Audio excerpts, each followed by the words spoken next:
എപ്പോഴും ജനങ്ങൾക്ക് അറിവ് കിട്ടേണ്ട കാര്യങ്ങൾ മാത്രമാണ് എപ്പോഴും പറയുന്നത്. മറ്റു വിഷയങ്ങളെ കുറിച്ച് വളരെ കുറവാണ് സംസാരിക്കുന്നത്. എന്താണ് അതിന്റെ കാരണം? അതില് ഓരോ മനുഷ്യന്മാർക്കും ഓരോ തരം അറിവുകളാണ്. മനുഷ്യ വ്യത്യസ്ത ജീവിത സാഹചര്യം, ജീവിത അനുഭവം. അപ്പൊ പല ആളുകൾക്കും പലതരം അറിവാണുള്ളത്.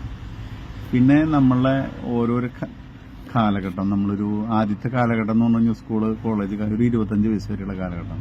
പിന്നെ 25 മുതൽ ഒരു 50 വയസ്സ് വരെയുള്ള കാലഘട്ടം. പിന്നെ 50 മുതൽ 75 വയസ്സ് വരെയുള്ള കാലഘട്ടം. അപ്പൊ നമ്മൾ നമ്മുടെ മുഖ്യമന്ത്രി, പ്രധാനമന്ത്രി ഇവരൊക്കെ ഒരു 50 വയസ്സിന് ശേഷമാണ് ടോപ്പ് മോസ്റ്റ് ലെവലിലേക്ക് എത്തുന്നത്. ചില ആളുകൾ ഒരു 25 വയസ്സ് മുതൽ 50 വയസ്സിന്റെ ഇടയിൽ തന്നെ നല്ല ടോപ്പിലെത്തുന്നവരുണ്ട്. ചിലർ 25 തൊട്ട് ഒരു 25 വയസ്സിന് മുന്നേ തന്നെ ലെവലിലെത്തുന്നവരുണ്ട്.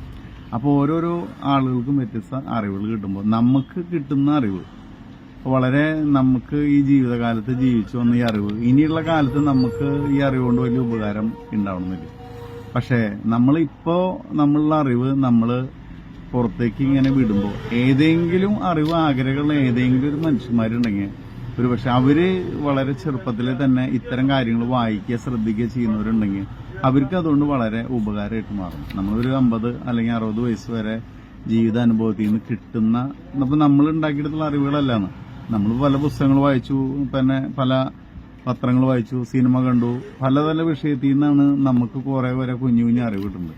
നമ്മളുടെ ചെറുപ്പകാലത്ത് നമുക്കൊരു 25 വയസ്സിലോ അല്ലെങ്കിൽ 20 വയസ്സിലോ ഒന്നും നമുക്ക് ഈ അറിവില്ല, അല്ലെങ്കിൽ 30 വയസ്സിലോ ഇന്നത്തെ ഈ അറിവ് ഉണ്ടാവണമെന്നില്ല. അപ്പൊ ഈ അറിവ് നമുക്ക് അന്ന് ഉണ്ടായിരുന്നെങ്കിൽ നമ്മുടെ ജീവിതം വളരെ ഉന്നതമായ കൂടുതൽ മെച്ചപ്പെട്ട തലത്തിലേക്ക് എത്താൻ സാധിക്കും. പക്ഷെ നമുക്ക് വൈകി കിട്ടിയിട്ടാണ് അറിവ് കിട്ടുന്നത്. വൈകി അറിവ് വന്നിട്ട് നമുക്ക് അറിവ് കൊണ്ട് കാര്യമായിട്ടൊരു ഉപയോഗമില്ല.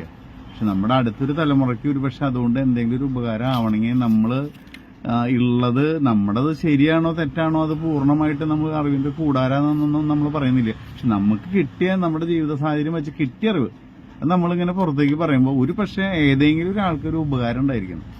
നമ്മുടെ ജീവിതത്തിൽ വളരെ കഷ്ടം വന്നു, ബുദ്ധിമുട്ട് വന്ന്, കഷ്ടപ്പാടും ദുരിതം അനുഭവിച്ചു. പിന്നെ എല്ലാവർക്കും കഷ്ടം ദുരിതം വരണമെന്ന് ഞാൻ ആഗ്രഹിക്കുന്നില്ല. ആർക്കെങ്കിലും എന്തെങ്കിലും ഒരു ഉപകാരം ഉണ്ടാവണമെങ്കിൽ ഉണ്ടായിക്കോട്ടെ, അത്ര മാത്രമേ ഇതിൽ ഉദ്ദേശിക്കുന്നുള്ളൂ. അതുകൊണ്ടാണ് ആ സ്റ്റാറ്റസ്. പിന്നെ എല്ലാവരും ഈ മറ്റുള്ള തമാശകൾ അതൊക്കെ സ്റ്റാറ്റസ് ഇടുന്നവരുണ്ട്. അപ്പം അതിൽ വ്യത്യസ്തമായിട്ടൊരു എന്താ പറയാ, ഒരു ഇത് അത് കാണാൻ ആഗ്രഹമുള്ളവർ മാത്രമാണ് എന്റെ സ്റ്റാറ്റസ് കാണുള്ളൂ. എല്ലാവരും അത് കാണാനായിട്ട് ശ്രമിക്കണമെന്നില്ല. അതുകൊണ്ടാണ് അങ്ങനെ ചെയ്യുന്നത്. അത് ആളുകൾക്ക്, ചില ആളുകൾക്ക് ഇഷ്ടമുള്ളപ്പോൾ അവര് അങ്ങനെ എന്താ പറയാ, വളരെ ഇഷ്ടം എന്നുള്ള രീതിയിൽ ലൈക്ക് ഇടലും മറ്റല്ല സ്തുതി കൊടുക്കും, അങ്ങനെ എന്തെങ്കിലുമൊക്കെ ഒരു സിമ്പിള് വിടാറുണ്ട്. അപ്പൊ അതിന് എനിക്ക് ആളുകൾക്ക് ഇഷ്ടമുണ്ടെന്നൊരു തോന്നൽ എനിക്കുള്ളതുകൊണ്ടാണ് തുടർച്ചയായിട്ട് അതിങ്ങനെ ഇട്ടുകൊണ്ടിരിക്കുന്നത്.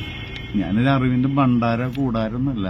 അത് നമ്മൾ പത്രം വായിച്ച് അല്ലെങ്കിൽ ഇതൊക്കെ വായിച്ചിട്ട് അതിൽ നിന്ന് കിട്ടുന്ന ഓരോ ശകലങ്ങളാണ് ഇട്ടുകൊണ്ടിരിക്കുന്നത്. ഇതാണ് കാര്യം. എന്തിനാണ് ചോദിക്കാനുള്ളത്? അപ്പൊ ജനങ്ങൾക്ക് വേണ്ടി ഇനി എന്തെങ്കിലും ഉപകാരപ്രദമായ എന്തെങ്കിലും കാര്യങ്ങൾ വേറെ പറയാനുണ്ടോ? നമുക്ക് എന്റെ ഇത്രയും ജീവിതത്തിലെ അനുഭവത്തിൽ എനിക്ക് മനസ്സിലായ കാര്യം വെച്ച് കഴിഞ്ഞാൽ, വളരെ ചെറുപ്പത്തിലെ തന്നെ അറിവ് നേടുക എന്നുള്ളതാണ് ഏറ്റവും വലിയ കാര്യം. കാരണം നമ്മൾ ചെറുപ്പത്തിൽ ഓരോ സമയത്ത് നമ്മൾ അതാ ഒരു 10 വയസ്സ് വരെയുള്ള സമയത്ത് ആ കുട്ടി എന്ത് ചെയ്യുന്ന ആ കുട്ടിക്ക് ശരിയാ. 20 വയസ്സ് വരെ ചെയ്യുന്ന കാലത്തിൽ അത് എന്ത് ചെയ്താലും ആ കുട്ടിക്ക് ശരിയാ. ആ സമയത്ത് ആരെങ്കിലും ആ കുട്ടിയോട് അത് ശരിയല്ല എന്ന് പറയുകയാണെങ്കിൽ ആ കുട്ടിക്ക് അത് ഒരിക്കലും അംഗീകരിക്കില്ല എന്ന് പറയുന്ന ആളോട് ഇഷ്ടക്കേട് വരും. പിന്നെ അങ്ങനെ ഓരോ കാലഘട്ടത്തിലും അവരവരെ അറിവ് വെച്ചിട്ട്, അവരവരെ മനസാക്ഷി വെച്ചിട്ട് അവരവർ ചെയ്യുന്ന കാര്യങ്ങളൊക്കെ അവരവർക്ക് ശരിയാണ്. അതൊരിക്കലും അവരെ അറിവ് വെച്ച് തെറ്റല്ല. പക്ഷെ ഈ വ്യക്തി തന്നെ പ്രായം കഴിഞ്ഞതിന് ശേഷം ഇത് തിരിച്ചു നോക്കുമ്പോഴാണ് മനസ്സിലാവുക, ഓ ഞാൻ അന്ന് 10 വയസ്സിൽ ഇത് തെറ്റായിരുന്നു, 20 വയസ്സിൽ ഇത് തെറ്റായിരുന്നു, 30 വയസ്സിൽ തെറ്റായിരുന്നു, 40 വയസ്സിൽ തെറ്റായിരുന്നു, 50 വയസ്സിൽ തെറ്റായിരുന്നു. ഇപ്പൊ ഞാൻ പറയുന്ന കാര്യങ്ങള് ഇനിയൊരു 10 വർഷം കഴിയുമ്പോൾ എനിക്ക് തോന്നുന്നു, പക്ഷെ അന്ന് എന്ത് വിഡ്ഢിത്തര കാട്ടിക്കൂട്ടി, വെറുതെ ആവശ്യമില്ലാതെ ഓരോന്നൊക്കെ എഴുതി കൂട്ടി, പക്ഷെ ബോറൻ എന്ന് എനിക്ക് ഒരു 10 വർഷം കഴിയുമ്പോൾ എനിക്ക് തോന്നാം.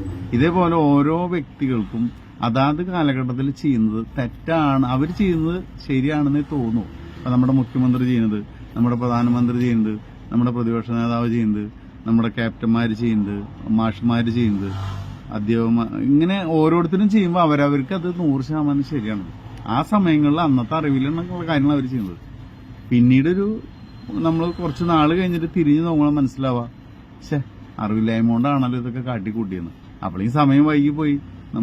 നമ്മൾ അന്ന് ചെയ്ത കർമ്മത്തിന്റെ ഫലം നമ്മളിലേക്ക് വന്ന് ഭവിച്ച് നമുക്കൊരിക്കലും ഊരി പോരാൻ പറ്റാത്ത തലത്തിലേക്ക് നമ്മൾ എത്തപ്പെട്ടു പോയിട്ടുണ്ട്. നമ്മളിപ്പോൾ രാമായണമാണെങ്കിലും മഹാഭാരതമാണെങ്കിലും വായിച്ചറിയില്ല.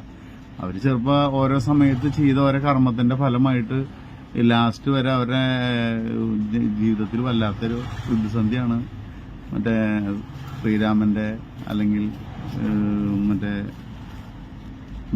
എന്താ പറയാ ധർമ്മപുത്രരുടെ ജീവിതത്തിൽ വരുന്നത്. അപ്പോ ആ കാലം കഴിഞ്ഞിട്ട് നമുക്ക് വളരെ പ്രായം കഴിഞ്ഞതിന് ശേഷം അറിവ് വരുന്നതിന് മുന്നേ അറിവുണ്ടാവട്ടെ എന്നൊരു ആഗ്രഹം. അതുകൊണ്ട് എനിക്ക് പറ്റാവുന്ന ചെയ്യുന്നു. അത് ആരെങ്കിലും കേൾക്കുന്നവർ കേൾക്കട്ടെ, ശ്രദ്ധിക്കുന്നവർ ശ്രദ്ധിക്കട്ടെ, അത്രമാത്രം. ഇതാണ് എനിക്ക് പറയാനുള്ളത്.